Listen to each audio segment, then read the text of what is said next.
अस्सलाम वालेकुम।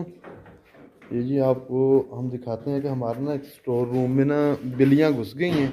ये हटाएं यार, ये वाला। तो यहाँ बिल्लियों के ना बच्चे घुस गए हैं हमारे स्टोर रूम में। आप लोगों को दिखाते हैं। यहाँ पे ये हमारा सोलर पैनल लगा हुआ है, ठीक है। तो यहाँ पे घुसे हुए हैं, हम देखते हैं। इसके नीचे चले गए हैं भी। ये देखें, ये जुल्करनैन डोगर साहब हैं।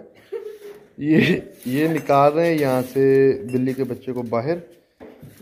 ये हमारे जो है ना, ये देखें, ये गया वहाँ पे। पकड़ लो भी डोगर साहब, पकड़ लो इसको।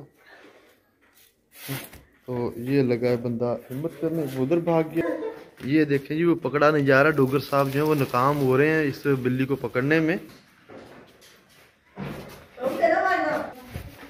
ये डोगर साहब अपनी पूरी कारागरी लगा रहे हैं, लेकिन बिल्ली का जो बच्चा है वो डोगर साहब से काफ़ी तेज़ है। जो ये इस बार डोगर साहब को गुस्सा आ गया है, तो ये निकाल रहे हैं बिल्ली के बच्चे को। ये पकड़ लिया, ये देखें, गर्दन पकड़ लो, गर्दन पकड़ लो, गर्दन गर्दन ऊपर से यहाँ से पकड़ लो, यहाँ से पकड़ो। डोगर साहब दिखाना, इसका मुंह दिखाना है। ये देखो, ले जो इसको बाहर, ले जो।